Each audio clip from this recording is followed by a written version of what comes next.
Louvado seja o nome do Senhor. Vamos dar início, então, àquilo que o Senhor tem para nós nesta manhã. Ok, no mês de maio, a gente estava trabalhando a série Viver em Família é Plano de Deus, ok? Várias ministrações focando o mesmo tema. E eu peço... Ok. Aí está o tema daquilo que nós vamos falar dentro da série, essa série do mês de maio. Olha, irmãos, o Deus do avivamento, Deus sempre tem um remanescente fiel em cada geração, não se engane. Quando Elias reclamou que estava sozinho, só sobrou eu, não tem mais ninguém, Deus falou: ó, Elias, abre o olho. Tem mais. Ok? Só que, na geração do fim, e quando nós falamos do fim na Bíblia, nós temos que olhar para o apóstolo João, e ele diz: nós já estamos no tempo do fim. Assim que Jesus morreu, ressuscitou, foi glorificado, nós já entramos no tempo do fim. O tempo do fim é o tempo da igreja. E o fechamento dessa dispensação ocorre com o arrebatamento. Isso para a igreja, somos nós, ok? Depois, aí vem a tribulação, o dia do Senhor e tudo mais. Mas nós vamos focar na igreja, que é o meu tempo, o tempo da minha geração. Ok? Que você se localize. O Pentecoste é uma necessidade, é como o ar que eu respiro. Quanto tempo você fica sem respirar? O Espírito Santo é muito mais importante que o ar que você respira, que a água que você bebe, que a comida que você come. Então eu tenho necessidade do Pentecoste na minha vida, não é uma opção teológica, denominacional, é algo do próprio Deus. E só é possível por causa do sacrifício de Cristo na cruz.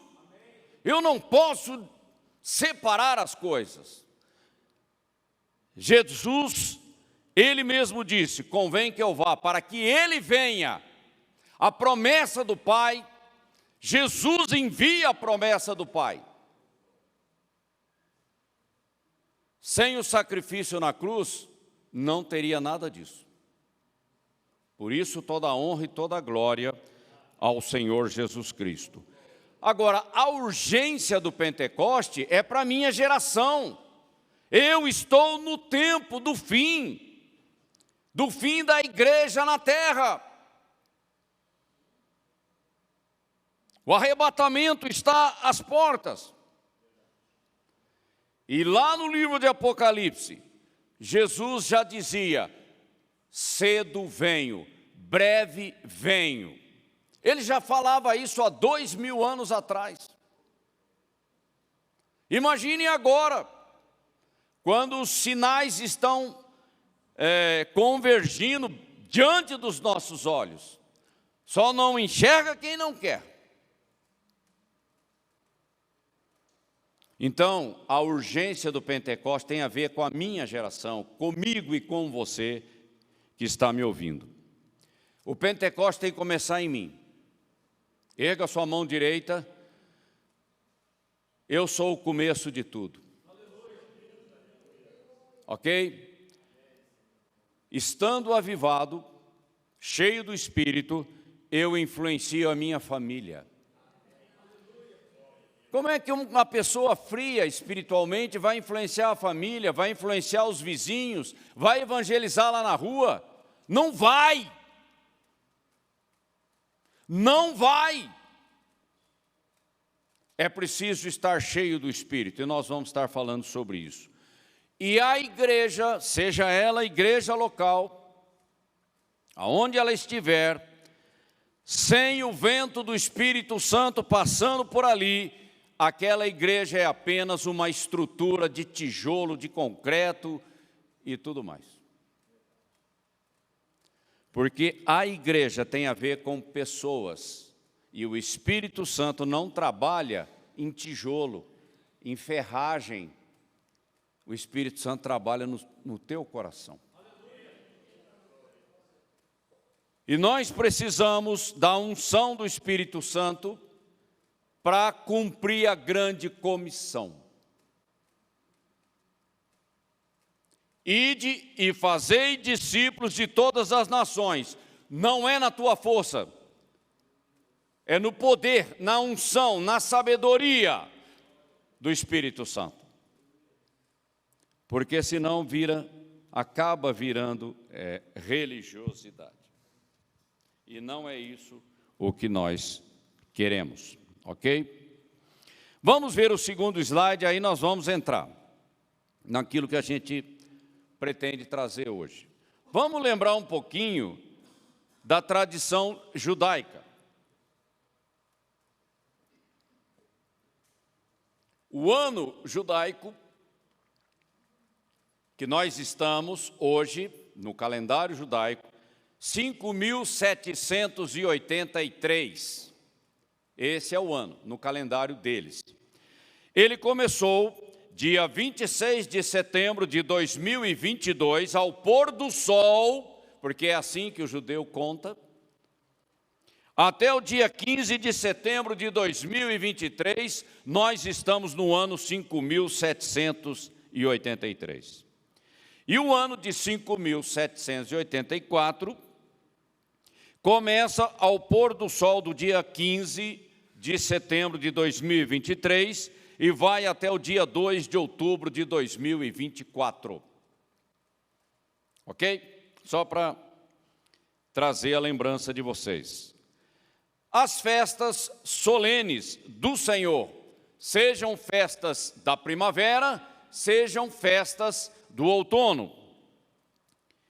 Aí nós temos a Páscoa, está aí o período, a festa dos pães ázimos, a festa das primícias e a festa do Shavuot, ou do Pentecoste para nós, mas nós vamos desenvolver mais um pouco esse assunto.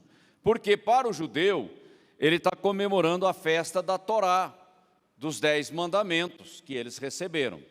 E depois nós vamos ver que tem um outro nome também, que é a festa da colheita. E que dia que é hoje? Dia 28, né? E a festa Shavuot é do dia 25 ao dia 27 de maio. Ok? Para a gente se localizar. As festas, e quando eu falo festas de primavera, eu tenho o mês de março como referência. Tá bom? E as festas de outono, que é Rosh Hashanah, o Ano Novo Judaico, ou trombetas, ou Yom Teruah. Depois Yom Kippur, o dia do perdão, e Sukkot, que é a festa dos tabernáculos, que são as festas do mês de setembro, são as festas do outono. Tá bom? Vamos em frente. O outro, um pouquinho de cartografia aí para vocês. Observem, Israel está aqui, ó, bem aqui. Israel está no hemisfério norte, tá bom? E Israel está aqui, ele também está no hemisfério oriental. Que Israel acaba sendo o centro de referência para nós. Quando você fala de latitude, é aqui, ó, em relação ao Equador. E quando você fala de longitude, é esse meridiano de Greenwich, que está aqui na vertical, tendo aí a elipse, né, do planeta Terra. Ok? Para vocês entenderem que festas de primavera, de outono, tem a ver com a translação da Terra em torno do Sol. Vamos ver o próximo slide para definir melhor isso aqui. Então nós temos o Sol e a Terra transladando em volta do Sol. Dependendo da posição da Terra, nós temos as estações do ano, ok? Aqui, quando nós estamos no mês de março, no hemisfério norte é primavera e no hemisfério sul é outono. É o contrário, por causa da posição em relação ao Sol. E a Terra gira em torno de si mesma também, além de rodar numa trajetória em torno do Sol. E no mês de setembro, o outono no hemisfério norte e a primavera no hemisfério sul. Só para esclarecer aí para vocês, para não ficar confuso. Não vou entrar nesse assunto porque o nosso tema não é esse. O próximo. Aqui nós temos a menorá, com 7 braços, e a questão das festas. As festas de primavera e as festas de outono. Observe que Pentecostes, Shavuot, é a haste central. Isso fala alguma coisa para você? Caiu a ficha ou não? Ou eu vou ter que falar? Porque sem o Espírito Santo nada disso funciona. E se você quer saber, o azeite da haste central sustenta as outras hastes. Tá? Para a gente entender a maneira como Deus trabalha. O próximo, para a gente entrar naquilo que a gente quer. Mais um pouquinho aí da tradição judaica. O que é Shavuot para os judeus? É a segunda peregrinação para Jerusalém.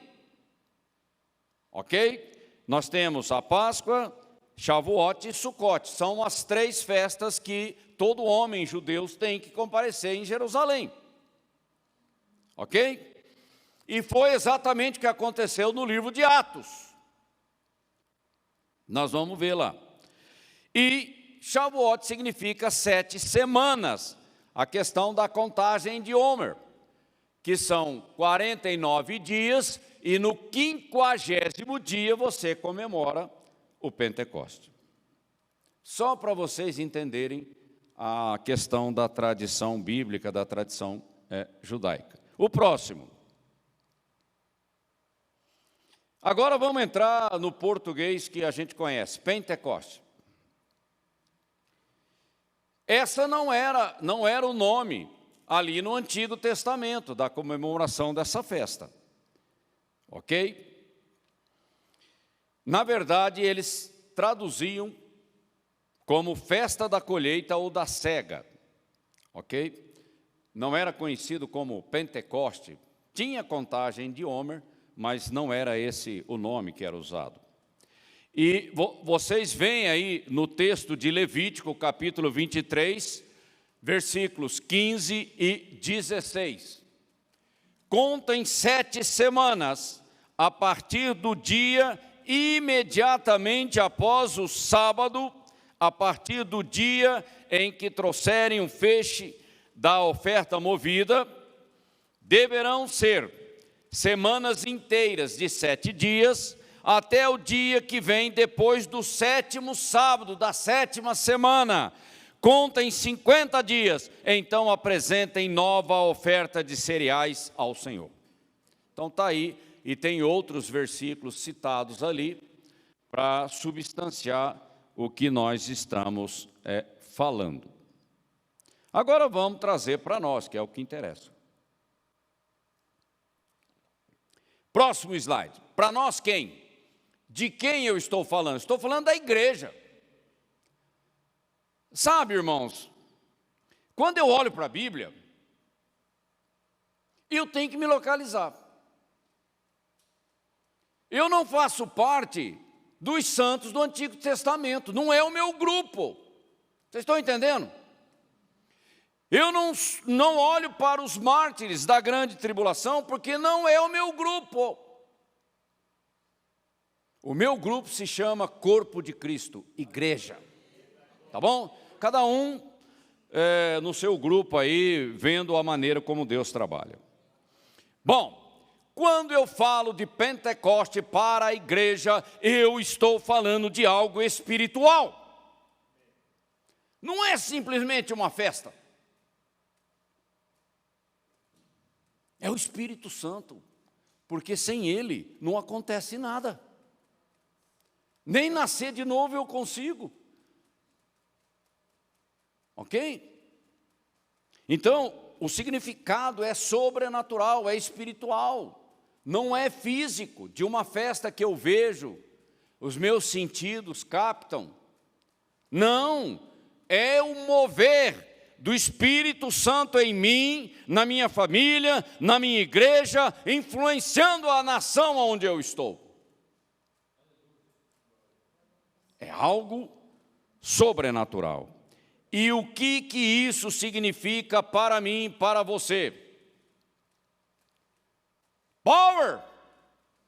Dê um grito aí, levante aí e fala, Power! Power! Levante, grite diante de Deus. O Espírito Santo na minha vida é power. É força, é poder. E também significa fire. Fire! O Espírito Santo na minha vida é fogo. Tem alguma festa? Um salgadinho? Não, não tem, né? Porque é algo que mexe comigo lá dentro. É espiritual. E quando o Espírito vem no Pentecoste, conforme está ali no livro de Atos, ele vem para um propósito. Jesus disse, olha, eu enviarei a promessa do Pai, eu enviarei o Consolador, o Espírito Santo. Ele estava falando com os discípulos, ele estava falando com a igreja. Sabe por quê? Sem a unção do Espírito Santo, o Ney não consegue produzir nada. É simples assim. Porque quando você vai lá na praça da Bíblia, a Tereza tem ido lá quase toda a tarde, quando você vai pregar o evangelho para um mendigo, para um morador de rua, para alguém que está pegando o ônibus, ali você encontra católicos, ubandista, você encontra ateu, você encontra drogado, você acha de tudo naquela coisa. E você acha que é no gogó que você vai tocar aquela vida? É com a minha simpatia? É lógico, isso também faz parte, mas isso não é o mais importante. Se não tiver a unção na minha vida para levar o evangelho para alguém, não acontece nada, porque eu não consigo pôr a mão no coração daquela pessoa. Só o Espírito Santo pode fazer isso. E João 16 diz, o Espírito Santo convence do pecado, da justiça e do juízo. Porque é uma coisa que eu tenho que entrar lá dentro da pessoa, e só o Espírito Santo pode fazer isso. Então, essa capacitação é para cumprir a grande comissão, é para a edificação do corpo de Cristo, até o arrebatamento. E o Espírito Santo, quando a gente fala da capacitação sobrenatural que vem dele, nós temos que olhar para 1 Coríntios capítulo 12. A questão das ferramentas do Espírito Santo, que são ferramentas sobrenaturais, para cumprir a grande comissão, os dons do Espírito. Também olhamos para aquilo que Cristo disse, levantando os ministérios. E os ministérios operam a partir dos dons do Espírito.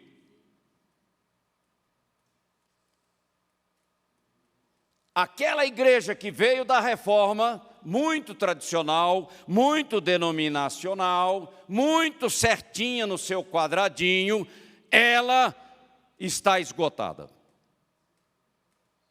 E Deus não pode esperar mais, por causa do tempo, não é porque eu quero, não é porque... Não, o tempo está acabando e Deus está com pressa.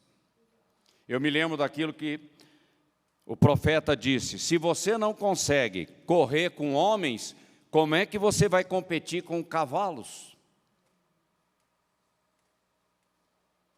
É hora da igreja se incendiar, para que algo novo aconteça no nosso meio, na nossa vida, na nossa família, na nossa cidade, na nossa nação. Na minha força, por mais sério, disciplinado que eu seja, o produto, o resultado é pequeno. E não adianta desprezar o Espírito Santo, porque isso é loucura. Porque sem ele eu não consigo cumprir a grande comissão. É simples assim. É simples assim. Então, rejeitar o batismo no Espírito Santo, ter preconceito contra aqueles que oram em línguas espirituais, ter preconceito contra o mover do Espírito, que é algo que foge da rotina, isso é loucura. Se não for o Espírito Santo, não tem edificação do corpo de Cristo. Jesus vai arrebatar o quê? A gente tem que quebrar certos paradigmas na nossa vida, que são paradigmas de preconceito e de resistência ao trabalho do Espírito Santo. Nós somos uma igreja pentecostal. O Pentecoste é uma realidade na nossa vida, não é uma opção.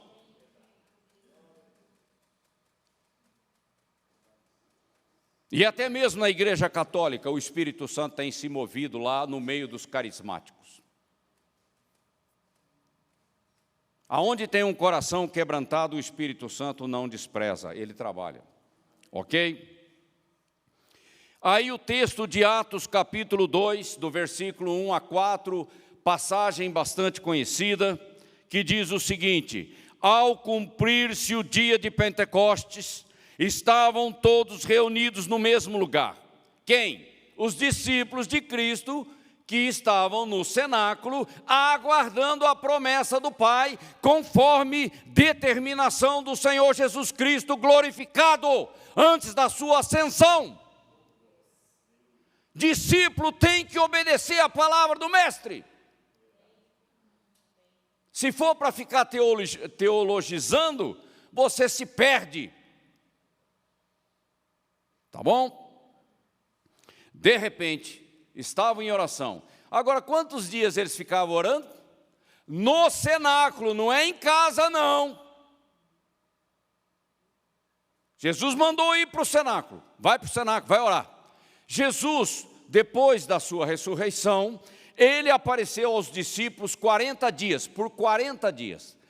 O Pentecoste acontece no 50º dia. Eles ficaram 10 dias orando, clamando, esperando o mover do Espírito. O Pentecoste é a promessa do Pai. E a promessa é do Pai, do Deus Todo-Poderoso. Alguém poderia ter desistido, né? Ah, não, já faz 8 dias que eu estou aqui, não acontece nada. Ah, eu vou para casa. E lá tinha mulheres e homens, estava todo mundo lá. Agora, o interessante é que de 500 pessoas que a gente vê ali no entorno da ressurreição de Cristo, quantos ficaram no cenáculo? Quantos? 120. Já caiu o número, né?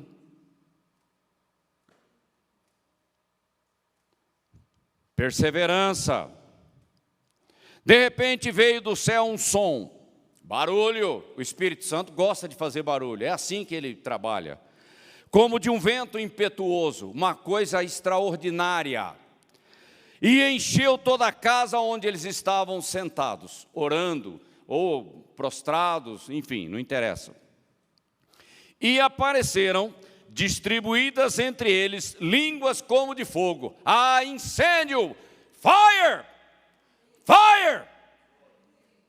É fogo!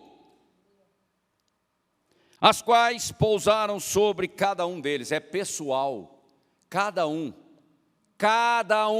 é pessoal. Não é grupal, coletivo, Não, é pessoal, cada um vai ter que buscar o fogo do Espírito Santo na sua vida. Todos ficaram cheios do Espírito Santo. Cheio. Eles eram salvos. Todos eles eram salvos. De alguma forma eles foram inseridos no corpo de Cristo. O batismo no corpo, o batismo no Espírito. Mas não é o batismo do Espírito Santo que é o Pentecoste, que é outra experiência.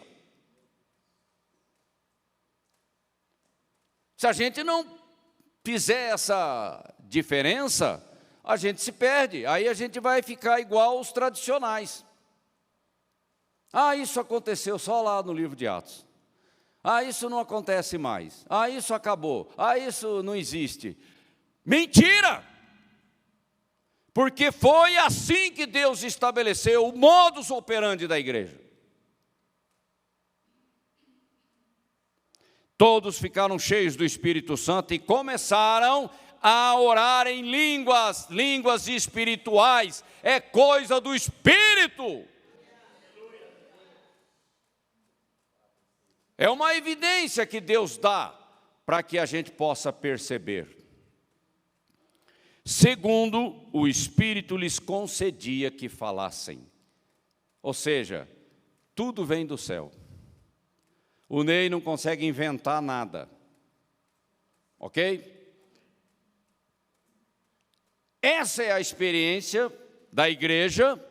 E a igreja sempre foi pentecostal, porque é assim que ela nasceu, é assim que ela existe, e vai ser assim que seremos arrebatados. Não muda nada, porque essa é a maneira que Deus estabeleceu para a sua igreja. Ok? Então vamos em frente. O próximo. Fundamentos bíblicos, para isso que nós estamos falando. Quem quiser depois pode pedir o PDF para a Thaís, ela manda. Sabe, irmãos, a nossa fé tem fundamento. Aqui não tem ninguém tonto que fica com uma fé cega, igual o Milton Nascimento, uma fé cega. Não é fé cega coisa nenhuma. Nós cremos na Bíblia, no que ela diz. Essa é a nossa fé. Não é o que o fulano falou, o que o fulano escreveu, não é isso, é o que está na palavra de Deus, porque Deus honra a palavra, Deus honra a minha fé na palavra, para que toda a honra e toda a glória sejam dadas a Ele. Não tem nada a ver com religião. Ok? Estão todos aí os textos, aqueles que são mais importantes. Não vou entrar em cada um deles, porque a gente não sai daqui hoje. Ok? Que você tenha o zelo, a nobreza, igual lá de Bereia, e vá consultar os textos em oração, em espírito de oração. Não fica aí com preconceito, com resistência, com teologia furada. Abra o coração diante do Espírito Santo e deixa Ele fazer a obra.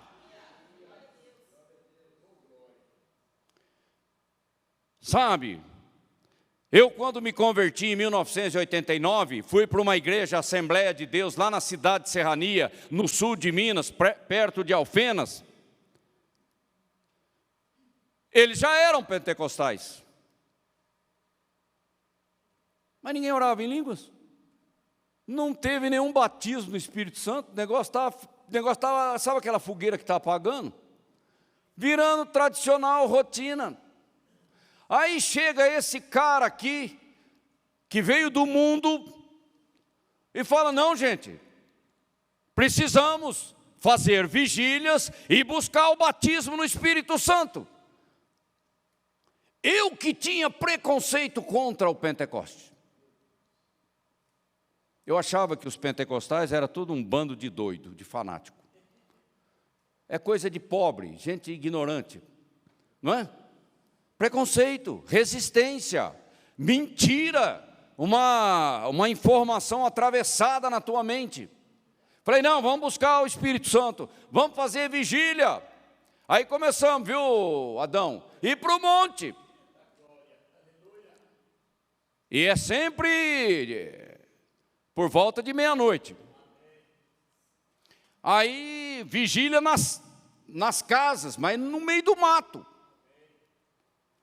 E foi assim, buscando, que eu recebi o meu batismo no Espírito Santo. Tem que buscar, você tem que ter fome, você tem que ter sede, você tem que ir atrás. A Tereza e a minha mãe são testemunhas do que aconteceu. E muitos já sabem do meu testemunho a respeito disso. Eu tenho que buscar. A realidade existe, está ao meu alcance, mas eu tenho que estender o braço da fé e trazer para mim.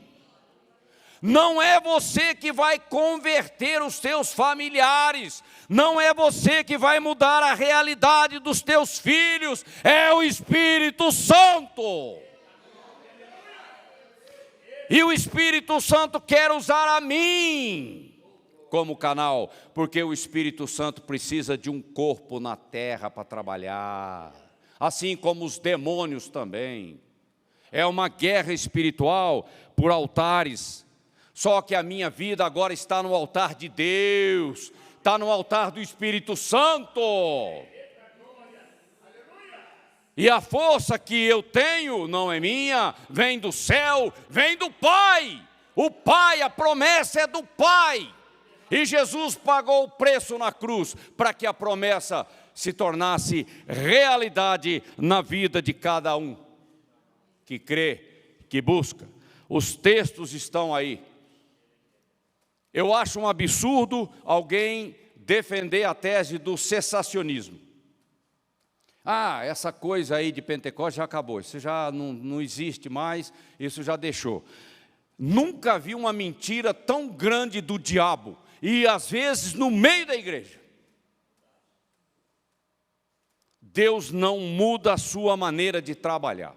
Deus não precisa da ajuda do homem. Deus já estabeleceu os termos da nova aliança. Agora nós temos que entrar por fé nesses termos e buscar o que interessa para nós. Senão ninguém vai conseguir cumprir a grande comissão. Vamos ficar pelo caminho. Ok? Quando você evangeliza, não é tanto o que você fala. Não é um volume enorme de informações ou um argumento teológico maravilhoso. Não, é poder. Poder. Você quer mudar a vida do teu filho? Você tem que chegar nele e falar assim: sai, Satanás, da vida desse menino em nome de Jesus. É poder, é exercício de autoridade, é domínio. Gogó não serve para nada. Mas eu preciso do gogó, senão eu não consigo nem pregar. Mas a minha pregação, sem a unção, sem a manifestação do poder do Espírito, ela não produz milagre. A Tereza tem que começar a uma enxurrada de milagres lá na praça da Bíblia. O cara está doente, você põe a mão e sai, Satanás. Sai, espírito de enfermidade, e ele é curado. Aí ele fala assim: opa, sabe o que chama a atenção das pessoas, do incrédulo? Milagre. Milagre. Milagre. Porque nós estamos no meio de uma guerra espiritual. Não é uma disputa de religião. Qual religião que é melhor? Essa ou aquela? Tanto faz, é tudo a mesma coisa. Porque, na verdade, sem a cruz, eu não consigo nada. Ok? E só vou realçar um aqui, não vou entrar nos detalhes. Eu marquei todos os versículos aqui para ler. Não vou não, porque senão nós vamos estourar o nosso tempo. Só vou ler Atos 2:39. Para quebrar essa resistência, esse preconceito, essa teologia furada que veio da reforma. Aqui a gente tem que dar nome aos bois, sabe? Atos 2:39, está lá. Eles leem a Bíblia e não conseguem enxergar o que está escrito. Está parecendo os fariseus. Tem o Velho Testamento e não conseguem enxergar o Messias. É uma desgraça. Por que a promessa? Atos 2:39. Porque a promessa do Pai, Jesus pagou o preço. Vos diz respeito a vós. A vós quem? Os discípulos. Seus filhos. Opa, aí já envolveu a família. Meus netos. Meus familiares. E a todos que estão longe. Você já parou para pensar o que significa, o que o Espírito está dizendo longe? Longe pode ser, está lá na Ásia, lá no Oriente Médio, mas pode estar falando da nossa geração. Longe no tempo, 2000 anos depois, o Ney nascendo de novo e sendo cheio do Espírito Santo. Deus não mudou a promessa, ela continua em pé. E a tantos quantos o nosso Deus chamar. Então é para você, se você está ouvindo é para você. Agora o que você vai fazer com isso? Qual a resposta? Qual a atitude? Vai dar de ombros? Isso não é para mim. O Ney, o Adão, esses caras são tudo doidos. Aonde que você quer chegar com isso? Você está achando que na sua inteligência, na sua força, você vai servir a Deus? Você está redondamente enganado. Me desculpe a franqueza. Isso mostra preconceito no coração, quem tem esse tipo de pensamento. Eu preciso do Espírito Santo. Desesperadamente, eu preciso do Espírito Santo. Você pode levantar a tua mão e falar assim: estou disponível. Espírito Santo, faz um reboliço na minha vida.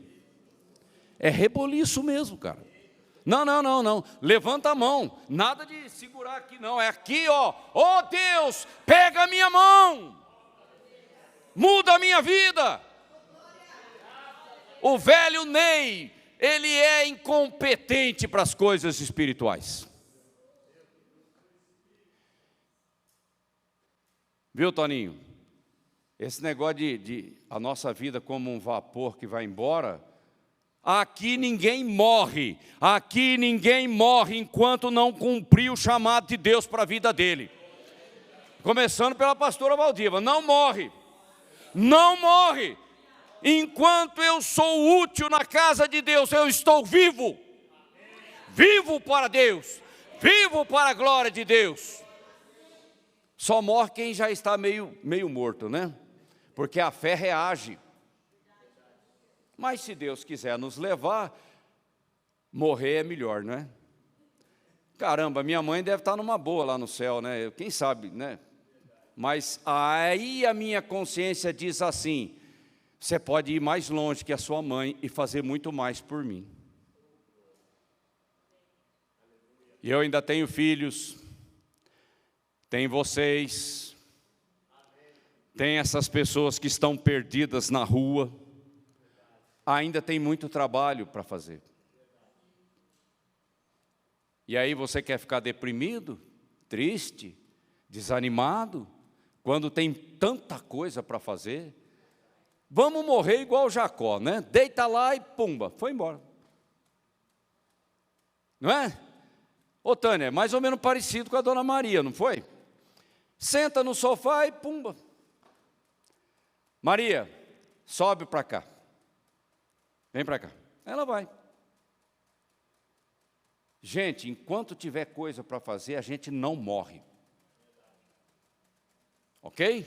Você tem que ter essa garra, essa postura, essa atitude diante do inferno. Ok? Vamos ver rapidamente, então, algumas expressões da glória de Deus. Próximo slide.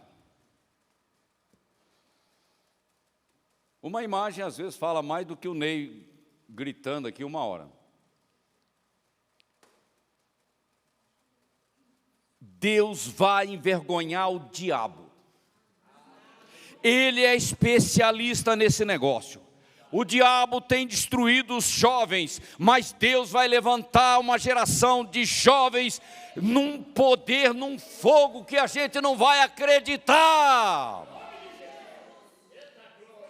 Porque Deus, Ele é irônico, né? O inimigo acha que está destruindo uma geração, mas é essa geração que Ele está destruindo que Deus vai usar. E nós, os velhinhos, é bom não atrapalhar. Vamos ajudar, né? Quem não ajunta, espalha, né? Então vamos ajudar e essa geração assumir o potencial que Deus tem para eles. Aí, jovens, vocês não estão vendo jovens aí? Deve ter alguém caído ali, eles estão impondo as mãos, eles estão orando, eles estão ali naquele mover. Ele podia estar lá no Vaca Louca, podia estar lá no shopping, podia estar enchendo a cara de drogas, mas ele está ali, numa igreja, querendo o milagre de Deus na vida de alguém. É isso, ok? E isso aí nada mais é do que uma expressão do avivamento, da manifestação da glória de Deus. O próximo. Olha lá. Quem que tem vergonha de vir aqui no altar e dobrar o joelho e chorar na presença de Deus, porque está precisando de algo, ou porque ama o Senhor tanto que não consegue? Você tem vergonha de vir aqui? Tem vergonha de vir aqui? É sério? É sério ou você está grudado nessa cadeira aí? Gente, nós precisamos ter liberdade diante desse Deus tremendo que nós temos. Esse Deus, esse Senhor maravilhoso, amoroso, gracioso, misericordioso que nós temos. E aqui é o lugar da gente se prostrar diante dEle. É aqui. Ah, como eu fico sonhando, né? O dia que o fogo pegar aqui e faltar lugar aqui. Vai ser uma briga por altar, né? Por lugar no altar. Todo mundo chorando aos pés do Senhor, expressando o seu amor, a sua paixão pelo Senhor, e não ficar sentado aí nessa cadeira. Quem quer milagre tem que correr atrás do Senhor do milagre. Ok? Olha aí. Jovens, de novo. Os jovens, eles têm uma liberdade na alma, né? Vou falar da alma, tá? De se expressar diante de Deus. Os velhos já, para levantar a mão, precisa de dois ajudando. Ai, Senhor. Que é isso? Uma vergonha. Então Deus vai levantar os jovens. Eles se prostam, eles vai em qualquer lugar, é no altar, é no chão. Eles não têm preconceito. Não tem vergonha. E quem está apaixonado pelo Senhor, não mede atitude não, paixão é paixão. Outro, Deus também mexe com a liderança, né? Aí o pastor ali também, da igreja Lagoinha, tem que se prostrar diante do Senhor, junto com a igreja. Aí o pastor está lá com aquele terno bonito, um líder conhecido mundialmente, aí ele não pode se prostrar, né? A igreja pode, ele não. Qual é? Ele tem que dar exemplo. Se você quer ver a sua igreja incendiada, seja você um incêndio ambulante. Ok? Aleluia. Ainda bem que o Ney não tem esse tipo de problema. A minha reputação, gente, como pessoa física, homem natural, ela não vale nada diante de Deus. A minha reputação vem da cruz, a minha nova identidade como filho de Deus. É isso que traz valor na minha vida. Próximo slide.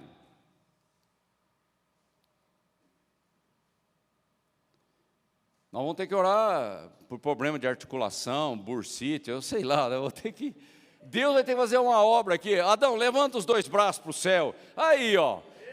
Aí, aqui, ó. Eu quero ver a turma do louvor aqui, cantando em línguas e fluindo no Espírito, e se ajoelhando, e levantando as mãos para o céu. É aqui o lugar do começo do incêndio. Ok? Expressões de adoração ao Senhor. O próximo, o mestre, o exemplo do mestre. Não é? Se o mestre fez, nós vamos fazer também, porque ele disse: obras maiores vocês farão. Eu fiquei invocado com esse versículo, e eu falei: Espírito Santo, mas como é que eu posso fazer algo maior do que o meu mestre? Ninguém é maior do que o mestre. Eu falei assim, eu não estou conseguindo entender esse versículo. Qual é a implicação, a aplicação do que o Senhor falou? A maior expressão da glória de Deus foi a própria vida do Senhor Jesus Cristo, do seu ministério. Ele disse: quem vê a mim, vê o Pai. Pronto, não tem nem por onde começar. Mas Jesus ainda sofre dores de parto até que a igreja seja edificada e arrebatada para si. Então, obras maiores significa o meu corpo em continuidade vai continuar operando sinais e maravilhas na terra em meu nome. Eu sou apenas extensão dele. Só para dar um exemplo, Jesus ressuscitou quantas pessoas? Acho que 3, né? Pelo que mais ou menos 3 pessoas. Bom, mas se eu não tiver certo também, depois vocês me corrigem. O Smith Wigglesworth, ele ressuscitou 21. O cara mal sabia escrever.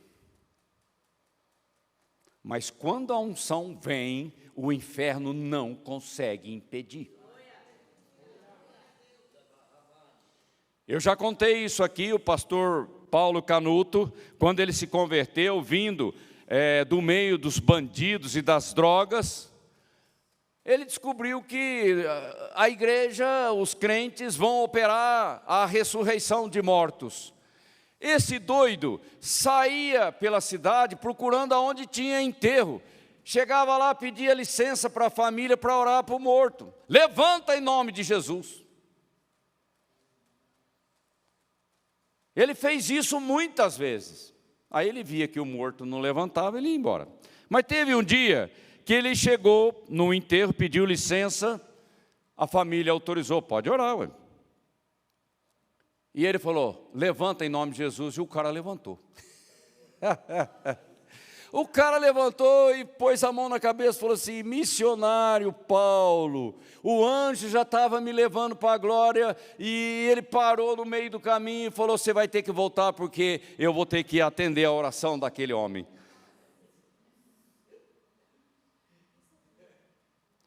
A igreja é assim, gente, é sinais, é prodígios, é maravilhas em confirmação à palavra pregada, como está lá em Marcos 16. Isso é avivamento. Avivamento não é só ativismo, programas e tudo mais. É a nossa fé em ação, mudando realidades. E se o mestre fez, nós também fazemos, porque nós somos a extensão dele. Amém? Próximo slide. Aí você está vendo um pastor ministrando em nome de Jesus. A extensão do ministério de Cristo. Ok? Vocês acham que pregação muda a vida de alguém?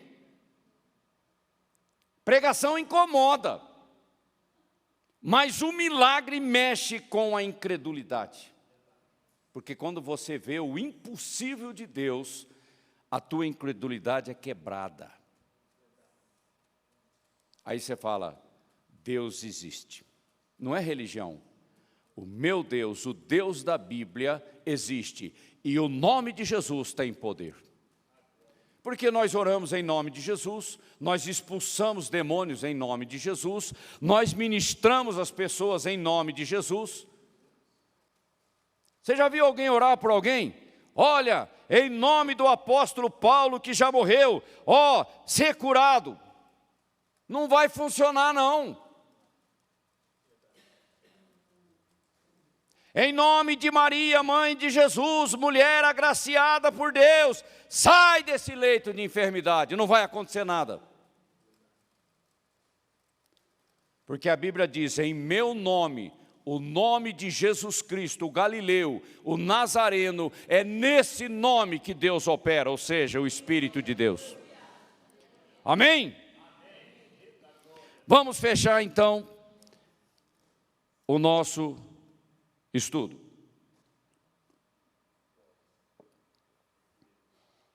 A necessidade, pode mudar o slide, por favor. A necessidade e a urgência do Pentecostes para hoje, não é para amanhã nem para ontem. Você sabe que milagre velho não move moinho? Eu preciso de um milagre hoje. Amanhã eu preciso de outro. Depois de amanhã eu preciso de mais um. E é assim que nós caminhamos pela fé. De milagre em milagre, de glória em glória, de revelação em revelação, nós vamos subindo a escada da nossa intimidade com o Senhor.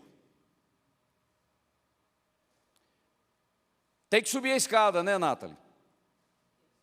Deus te mostrou a escada, você tem que subir. Agora você vai ficar olhando para a escada?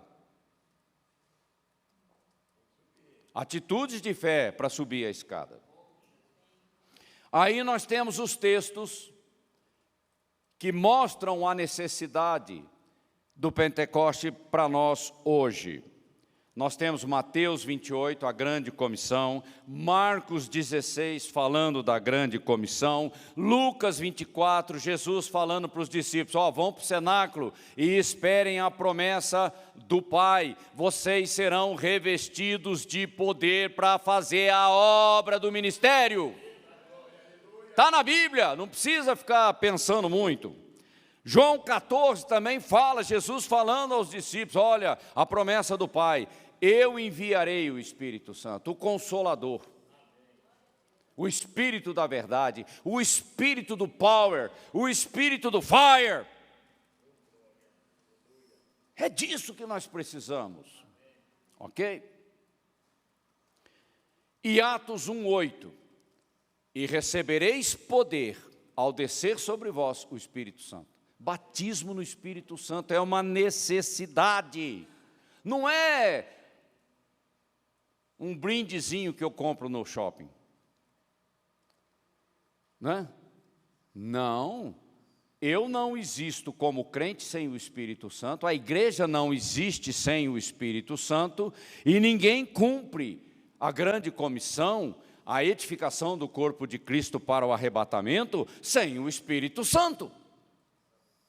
Eu preciso mergulhar nas águas do Espírito, nas profundezas do Espírito. Não é só a água aqui nos artelhos, nos joelhos, nos quadris, é para se perder no oceano do Espírito.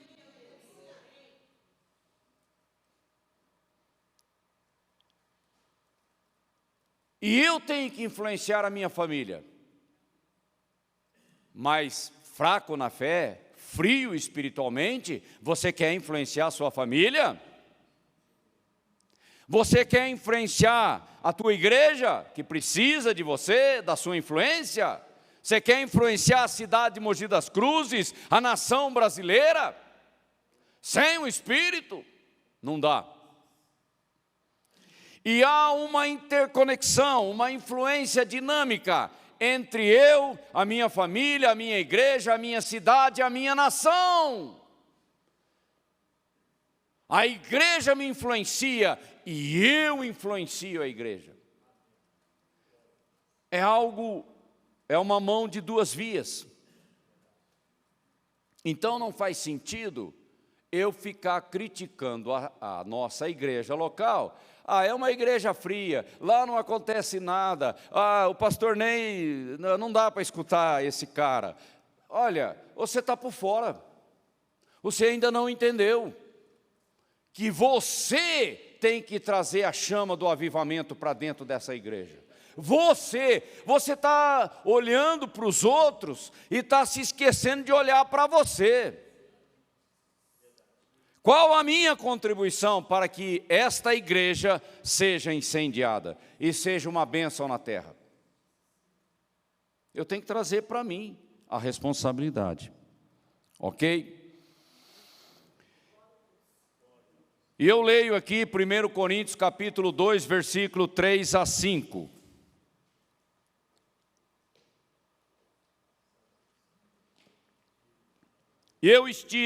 O apóstolo Paulo falando, eu estive convosco em fraqueza, em temor e grande tremor.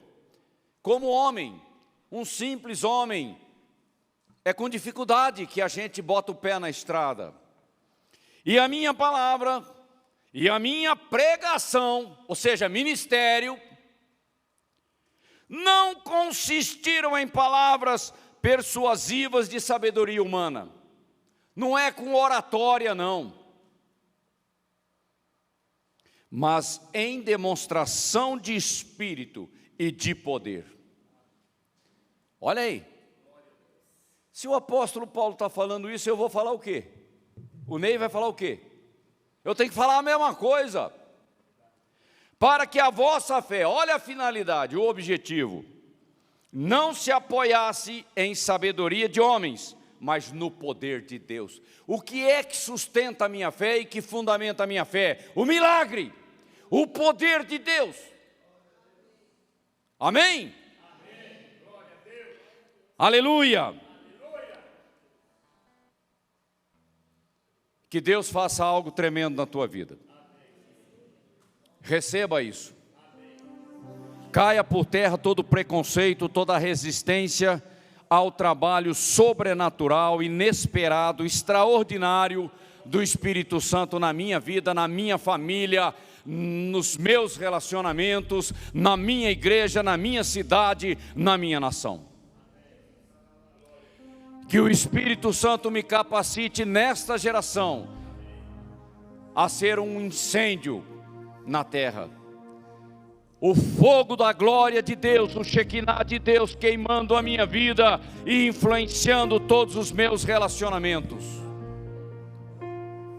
Pai, eu me coloco como sacrifício vivo no teu altar e faça uma obra tremenda em mim e através de mim. E que o meu legado na terra seja para a honra e glória do teu santo nome.